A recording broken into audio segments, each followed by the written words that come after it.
L'origine du Tiger I, sans doute le char allemand le plus célèbre de la Seconde Guerre mondiale, est complexe. Le développement a commencé au milieu des années 1930, lorsque l'entreprise industrielle Henschel et Schoen fut chargée par l'armée allemande de concevoir un char de percée.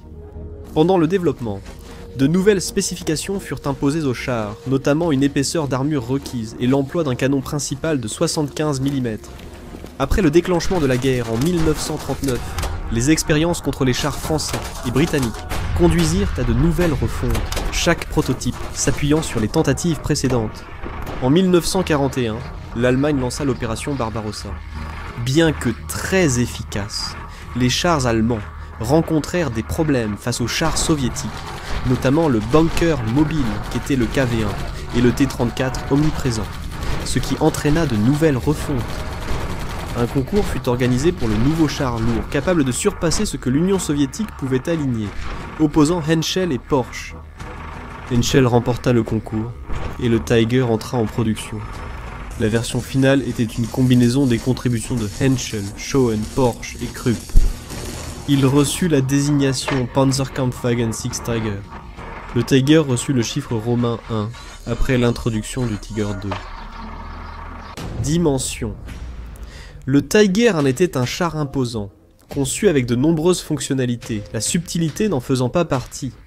Il pesait environ 57 tonnes métriques, ou presque 63 tonnes américaines, ce qui le classait dans la catégorie des chars lourds. À titre de comparaison, le T-34 rival pesait entre 26 et 35 tonnes selon la version. Le Tiger a mesuré près de 8,5 mètres de long, 3,20 mètres de large et 3,05 mètres de haut. Le Tiger était si massif qu'il ne pouvait pas compter sur les petits ponts qui risquèrent de s'effondrer. Il disposait donc de caractéristiques spéciales pour traverser une rivière.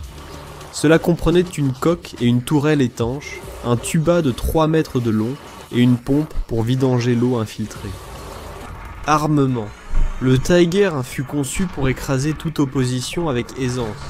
Le canon principal de 75 mm fut remplacé par un canon de 88 mm KWK 36L 56, dérivé du célèbre canon de flak de 88 mm. La haute vélocité du projectile pouvait perforer les blindages les plus résistants. Il était également équipé de 2 mitrailleuses MG34, une montée dans la coque et une coaxiale au canon principal. Et on n'a jamais trop de MG34, donc une supplémentaire pouvait être montée sur le toit, utile contre l'infanterie ou les avions. Blindage. Le Tiger pouvait encaisser autant qu'il pouvait infliger. Le blindage frontal atteignait 100 mm d'épaisseur, soit environ 4 pouces. Le blindage latéral était un peu plus fin, à 80 mm, soit environ 3 pouces. Le métal utilisé était un acier homogène allié au nickel, moins cassant que d'autres types d'armures et capable de résister à tous les systèmes anti-chars sauf les plus puissants. Le blindage n'était pas incliné, donnant au Tiger son apparence caractéristique de boîte. Moteur et performance. Les premières versions du Tiger furent équipées du moteur V12 Maybach HL 210 de 21 litres, avec une puissance d'environ 650 chevaux. Lorsque cela s'avéra insuffisant pour un véhicule de cette taille, il fut remplacé par le Maybach HL 230 de 23 litres, développant plus de 700 chevaux. Cela permettait au Tiger d'atteindre une vitesse maximale d'environ 40 km/h sur route. Sur terrain non stabilisé ou surface inégale, la vitesse maximale était nettement réduite. Le Tiger était également très gourmand en carburant, et le réservoir de 125 gallons lui conférait une autonomie opérationnelle de 70 à 120 km selon les conditions. Roues et suspension. Le char roulait sur 48 roues de route imbriquées, un système répartissant le poids immense du Tiger, offrant une mobilité surprenante pour un engin de cette taille, bien qu'il complique les réparations, car plusieurs couches de roues doivent être retirées pour atteindre une roue interne. Les roues comportaient un revêtement extérieur en caoutchouc, mais des problèmes d'approvisionnement poussèrent les Allemands à passer aux roues en acier début 1944. Ces roues étant plus robustes, les ingénieurs ont pu supprimer 16 roues de chaque côté dans les versions ultérieures, ce qui a permis de rationaliser la production. Elles étaient fixées à une suspension à barre de torsion, combinée à des amortisseurs, offrant au Tiger une stabilité relative. Équipage. Le Tiger I avait un équipage de 5 membres, Dans la coque se trouvait le conducteur à gauche et le radio-opérateur à droite. Dans la tourelle était le commandant arrière gauche, le tireur avant gauche et le chargeur à droite. Le Tiger étant le véhicule phare de l'arsenal allemand, les équipages sont sélectionnés avec soin pour leurs compétences et sont même envoyés dans les usines Henschel afin d'apprendre les subtilités et l'entretien du char. Production. Les premiers Tigers furent commandés en avril 1942, la première série étant envoyée en combat en août de la même année. En raison des nécessités de guerre, la production fut accélérée pour les envoyer au front le plus rapidement possible. Cela entraîna de multiples modifications du Tiger pendant toute sa production, chaque nouvelle version corrigeant les défauts du design en temps réel. Presque chaque mois, une nouvelle fonctionnalité était ajoutée, modifiée ou supprimée. Le Tiger était également coûteux, chaque char coûtant environ 250 000 Reichsmark. En comparaison, le Panzer V Panther coûtait environ 2 fois moins cher. Il fallait également environ 300 000 heures de travail pour construire un Tiger, soit presque le double de celles nécessaires pour un Panther. En raison de ces limitations, seulement environ 1354 chars Tiger 1 ont été construits. La production a duré d'avril 1942 jusqu'en août 1944, lorsque le Tiger a été abandonné au profit du Tiger 2. Des variantes alternatives existaient, dont un véhicule de commandement avec des radios supplémentaires. Plus célèbre encore était le Storm Tiger, ou Tiger d'assaut, qui était équipé d'un gigantesque mortier de 380 mm, conçu simplement pour raser les positions ennemies. Il y avait aussi un Tiger équipé d'un treuil, bien qu'il n'y en ait eu qu'un seul connu avec cette caractéristique. Il s'agissait donc probablement d'une adaptation improvisée plutôt que d'un type de véhicule dédié. Le Tiger au combat. Le premier lot de Tiger sorti de la chaîne de montage a été envoyé sur le front de l'Est, près de Leningrad, en août 1942, et a participé à sa première grande opération de combat lors de la grande bataille de chars de Koursk en 1943. Il y avait quelques défauts avec le Tiger 1 qui ont affecté un véhicule autrement efficace. C'était une machine complexe qui a subi de nombreuses pannes mécaniques. Les problèmes fréquents étaient liés à des défauts de boîte de vitesse ou de moteur. De nombreux Tigers ont dû être abandonnés après des pannes catastrophiques. En regardant les autres chars allemands de la guerre, il semble qu'il y ait un certain thème ici. Cependant, lorsqu'ils étaient opérationnels, aucun char n'inspirait autant la peur dans le cœur de l'ennemi que le Tiger. Les Alliés regardaient avec horreur le canon de 88 mm, transpercer même les chars les plus résistants avec facilité, tandis que leurs tirs de riposte ricochaient sans effet sur la coque du Tiger. Bien qu'il ait été conçu comme un véhicule de percée, à mesure que la guerre tournait en défaveur de l'Allemagne, le Tiger fut utilisé de manière défensive, tendant des embuscades aux colonnes de chars alliés et semant le chaos absolu. Un seul Tiger, bien positionné et doté d'un équipage expérimenté, pouvait dévaster des formations ennemies, pourtant très supérieures en nombre. Dans un exemple célèbre, Michael Whitman, commandant de chars Tiger, a détruit 14 chars britanniques, 15 véhicules blindés de transport de troupes et 2 canons anti-chars en moins de 15 minutes. Des histoires comme celle-ci ont alimenté la tigrophobie, poussant les équipages de chars alliés à vivre dans la peur constante d'en croiser un, et ce jusqu'à la fin de la guerre.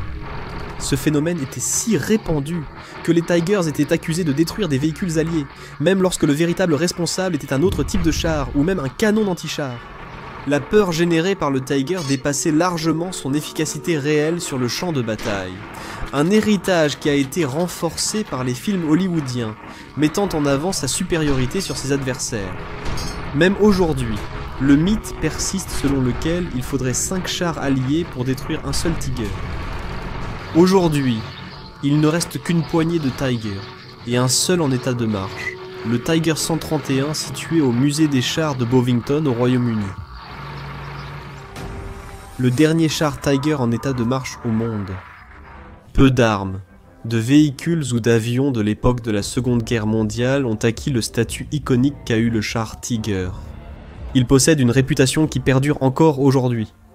Rien que voir l'une de ces bêtes exposée dans un musée est une expérience en soi. Cependant, il y en a un que l'on peut voir en action.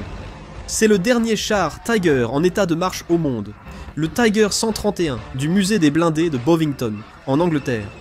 Le baptême du feu pour le char Tiger a eu lieu à l'automne 1942 sur le front de l'Est, lorsqu'un peloton de 4 Tigers a été envoyé sur le front de Leningrad. En décembre de la même année, les Tigers ont été envoyés sur le front d'Afrique du Nord, en Tunisie, où les Allemands tentèrent de stopper l'offensive alliée.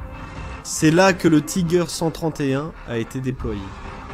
Le Tiger 131 est sorti de la chaîne de montage de l'usine Henschel à Kassel en février 1943, a été peint en Dunkelgelb, un jaune foncé, et a reçu le numéro de série 250 122.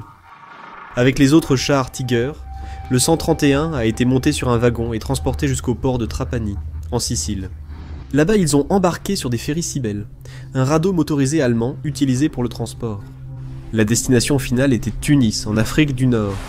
Une fois les chars arrivés à Tunis, à la mi-mars, leurs chenilles étroites, montées pour le transport ferroviaire, ont été retirées et remplacées par des chenilles plus larges, destinées à être utilisées sur le terrain meuble du désert.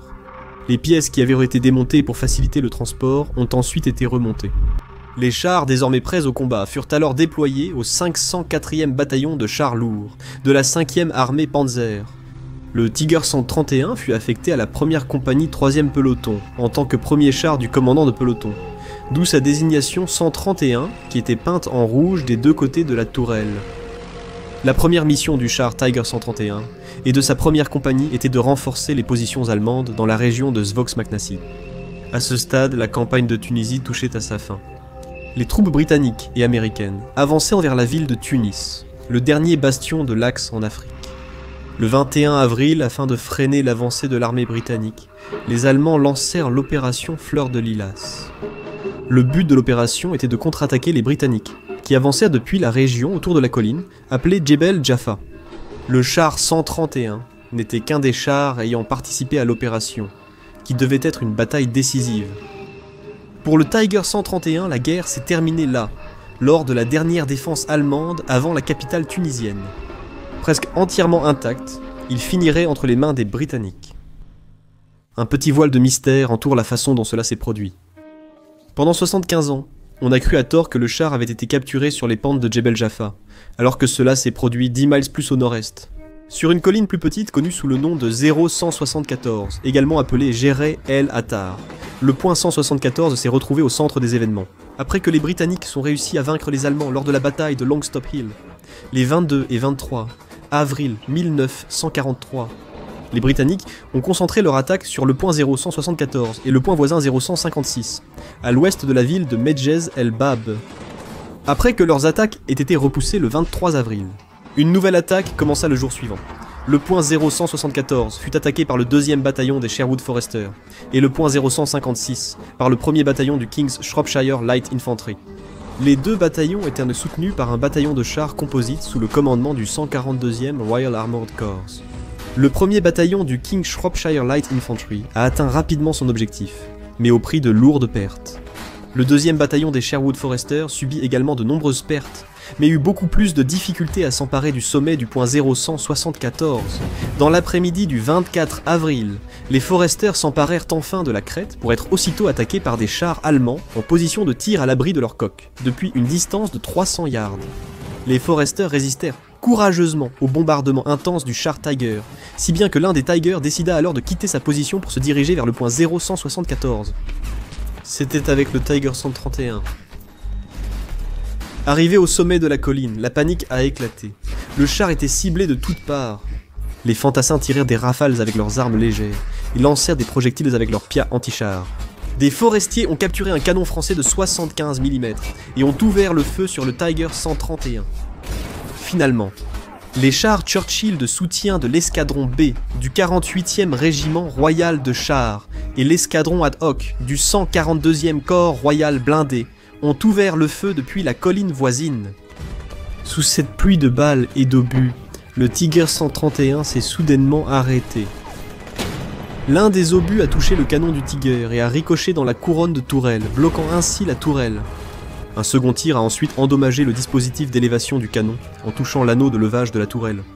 Puis un troisième et dernier tir a touché la trappe du chargeur, projetant des éclats à l'intérieur de la tourelle. L'équipage du Tiger, probablement blessé et pris de panique, a décidé d'évacuer le char. Il subsistait un doute quant à savoir si c'était un obus du canon français de 75 mm ou du canon de 6 livres du Churchill qui avait neutralisé la tourelle. Selon des recherches récentes du musée des blindés de Bovington, un obus tiré par un des Churchill du 0,151 aurait probablement stoppé le char. Encore aujourd'hui, les impacts d'obus de 57 mm et de balles de calibre 3,03 sont visibles sur le char. Les forestiers sont restés sur le 0,174 pendant les 6 jours suivants, avec le Tiger 131 capturé. Le 7 mai, l'atelier de chars de la 104e armée est arrivé au 0,174 et a récupéré le Tiger du champ de bataille. Après avoir été réparé et remis en état de marche, le char a été remorqué jusqu'à Tunis le 24 mai, qui avait alors été libéré par les troupes alliées. La croix allemande fut retirée, et un écusson de la première armée ainsi que le symbole en forme de sablier de la 21e brigade de chars furent peints à l'avant de la coque. Pendant son séjour en Tunisie, il a été présenté au roi George VI et au Premier ministre Winston Churchill, qui souhaitaient voir cette bête de char. Le char Tiger 131 capturé était un magnifique trophée de guerre pour les Britanniques, qui décidèrent de le transférer en Angleterre.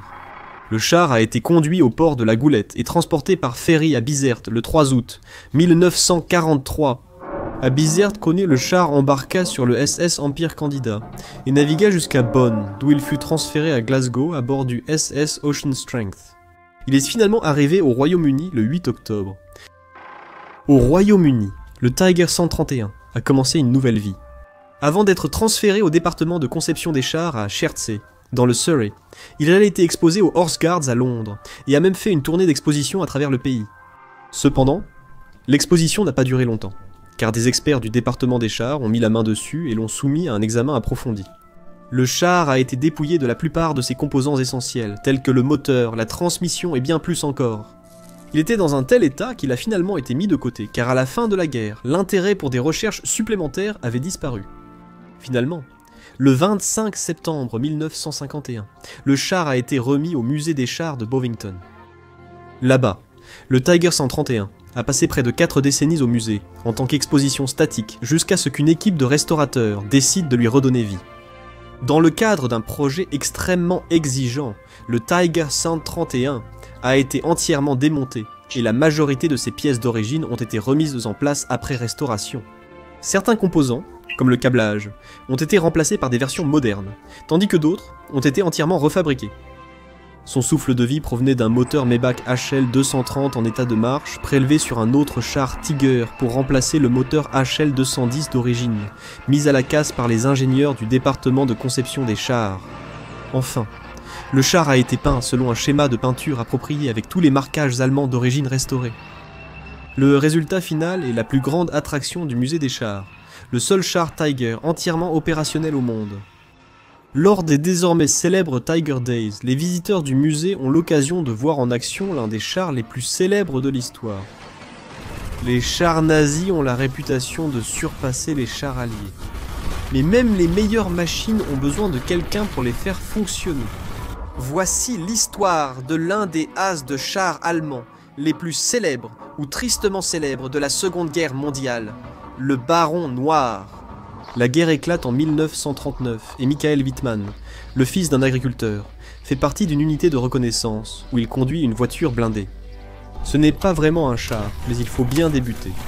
Lui et le reste de son unité combattent à travers la Pologne avant d'être transférés à l'ouest, participant aux campagnes contre la Belgique, les Pays-Bas et la France. Après ses engagements, au début de l'année 1941, Wittmann est requalifié en tant que commandant d'artillerie mécanisée, et il remet son char blindé, le premier Umgeschütz III. Ce véhicule n'est pas un char, mais plus précisément un canon d'assaut, le canon principal de 75 mm étant fixé à la coque sans tourelle. C'est dans l'un de ces canons d'assaut que Wittmann combat en Grèce, où son leadership et ses compétences lui valent la croix de fer de 2e classe. Après avoir combattu en Grèce, Wittmann et son unité sont envoyés en Tchécoslovaquie pour se préparer à leur prochaine mission.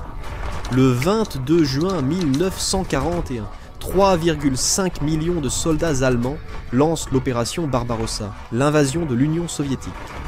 Wittmann et le reste de la première division SS Panzer sont rattachés au groupe d'armées sud du maréchal Gerd von Rundstedt. Wittmann, une fois de plus, prouve qu'il est un chef compétent, et bien qu'il soit blessé, il fait également preuve d'une capacité incroyable en détruisant 6 chars soviétiques lors d'un seul affrontement. En quelques mois à peine, on lui attribue la destruction de 66 chars ennemis. Whitman est ensuite renvoyé en Allemagne, où il suit une formation de chars plus intensive, est promu lieutenant, et prend le commandement d'un peloton de chars. Son véhicule change également, d'abord pour un Panzer III, mais celui-ci est rapidement remplacé par quelque chose de bien plus imposant. Le Panzerkampfwagen 6, mieux connu sous le nom de Tiger, est un mastodonte de chars, doté d'un puissant canon principal de 88 mm, capable de transpercer pratiquement n'importe quel ennemi, et possède un blindage allant jusqu'à 120 mm d'épaisseur, le rendant quasiment invulnérable à tout ce qu'on peut lui opposer. Whitman rejoint à nouveau les lignes de front en 1943 et fait ses premières armes avec son nouveau Tiger lors de l'opération Citadelle, mieux connue sous le nom de bataille de Kursk, sans doute la plus grande bataille de chars jamais livrée. Avec un char aussi puissant à sa disposition, Whitman se déchaîne, semant la destruction parmi les soviétiques. Le premier jour de la bataille, Whitman détruit 13 T-34 soviétiques et 2 canons anti-chars, puis il poursuit cet exploit en ajoutant 10 chars supplémentaires, 3 chars légers, 2 canons automoteurs, 3 canons anti-chars et une pièce d'artillerie de campagne au cours des jours suivants. Il survit également à une collision avec le T-34 en flammes, son conducteur parvenant à s'éloigner rapidement avant que les munitions ne s'enflamment et que le char n'explose. Malgré les efforts de Whitman et du reste des Allemands, l'armée rouge parvient à résister à l'offensive et l'opération Citadelle est un échec. Après une brève période de repos et de récupération, Whitman et son unité retournent au front. Ses compétences sont mises à l'épreuve et il accumule un nombre impressionnant de victoires.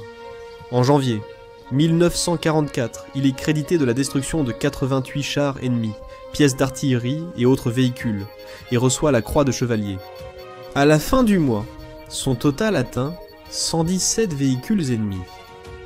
En mai 1944, Whitman est transféré en France, occupé en préparation de l'invasion alliée de la France.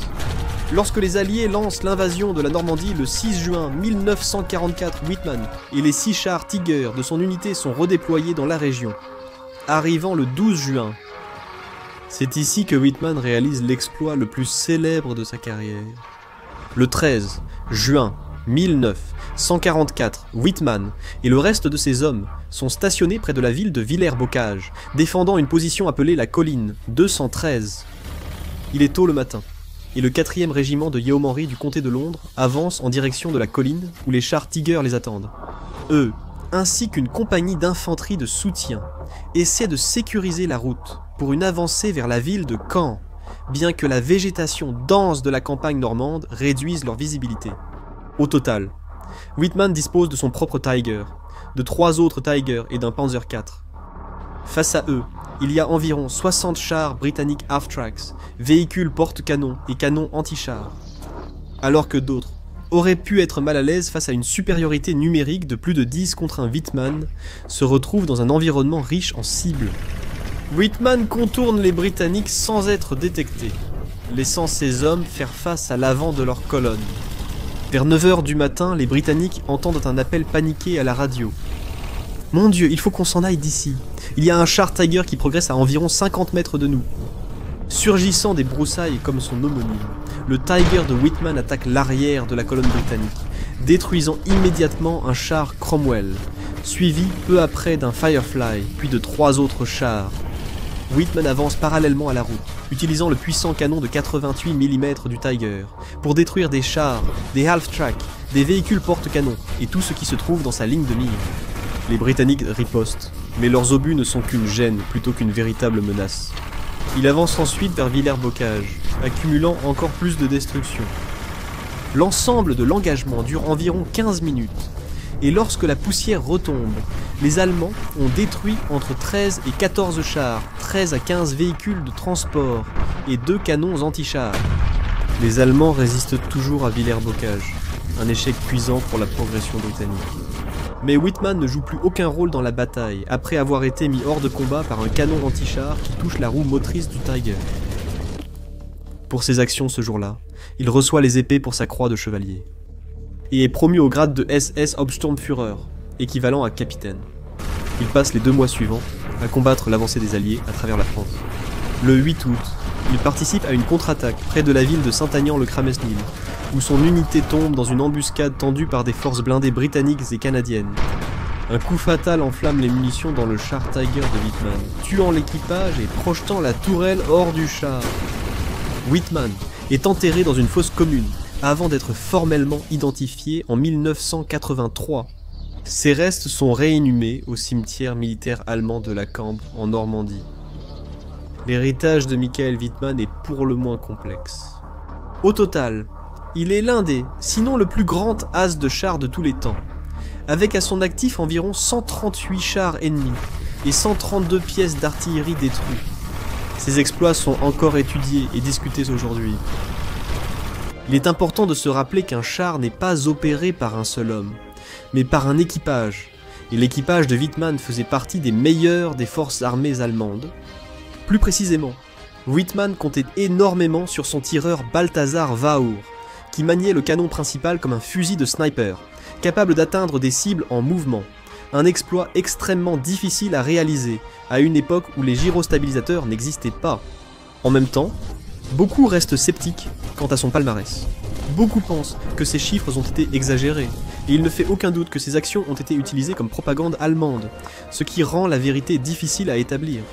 Certains ont également suggéré qu'il était imprudent et téméraire, avançant seul contre l'ennemi sans le soutien des autres membres de son unité, comme il l'a fait à Villers-Bocage.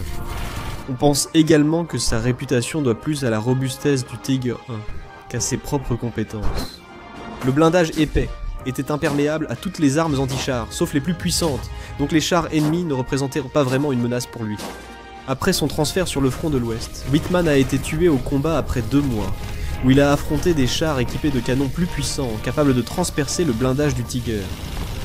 Quelle que soit la vérité, Michael Wittmann reste sans doute dans les mémoires comme le plus grand as de chars de l'histoire. Son histoire suscite d'innombrables débats et discussions des décennies après sa mort. Le char Tiger japonais. C'est la fin de l'année 1940. L'Allemagne, l'Italie et le Japon ne veulent pas que les États-Unis rejoignent la Seconde Guerre mondiale et ruinent tous leurs plans de conquête. Ils ont donc formé une alliance. C'était entendu. Si quelqu'un qui n'est pas en guerre en ce moment décide de nous attaquer, et qu'en plus cette personne possède une grande armée, beaucoup de troupes, se trouve à l'étranger, et aime parfois porter des chapeaux de cow-boy pointus, ce serait d'abord une chose vraiment pas cool à faire. Mais surtout, nous 3 riposterons ensemble comme un seul homme, donc tu ne devrais vraiment pas faire ça. Ça n'a pas marché. Les États-Unis ont commencé à aider encore plus les ennemis de l'Alliance, la Grande-Bretagne et la Chine, mais le pacte a tout de même ouvert la porte à une bonne vieille collaboration entre l'Allemagne et le Japon, qui ont commencé à partager des technologies militaires, comme, vous l'avez deviné, le char Tiger. Les 2 pays avaient déjà collaboré auparavant. Au début de la guerre, ils partageaient fréquemment des brevets de production industrielle et des plans d'armes. Ce sont surtout les Japonais qui ont le plus bénéficié de cette collaboration, car il y avait beaucoup à apprendre des Allemands. Les Japonais étaient intéressés par de nombreuses technologies allemandes, dont les avions, les fusées, les sous-marins, etc. Toutefois, lorsque le cours de la guerre a changé, ils se sont aussi intéressés de près aux célèbres modèles de chars allemands.